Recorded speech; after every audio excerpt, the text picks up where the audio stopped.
মন খারাপ হয় যে আল্লাহ যদি আমাকে কোনোদিন নিয়েও যায়। আমি আল্লাহর কাছে সবসময় দোয়া করি, আপনি জানেন যে আমার আল্লাহ একটা সন্তান দিচ্ছে, 3 মাস ওর বয়স। তো পরশু আমার এক খুব কাছের বড় ভাই, উনি ডেকেছিলেন আমাকে এবং আমার পিচিটার জন্য কিছু গিফট দিছে জোর করে।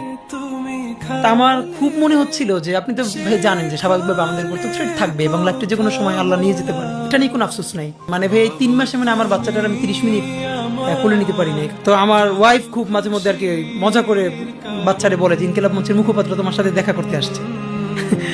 তো আমার এই প্রথম মনে হলো কি যে আমি ভাইয়ারে বলি, ভাই আল্লাহ যদি আমাকে নিয়ে যায় আমার বাচ্চাটার দিকে একটু খেয়াল রাখেন। তো এই কথাটা আমি বলতে পারিনি। আব্বার একটা মানে আপনি যদি বলেন যে আমার সারা জীবনের যেটুকুন সততা, সাহস, লড়াই, এটার দুনিয়ার সমস্ত শক্তি আমার আব্বা। মন খারাপ হয় যে আল্লাহ যদি আমাকে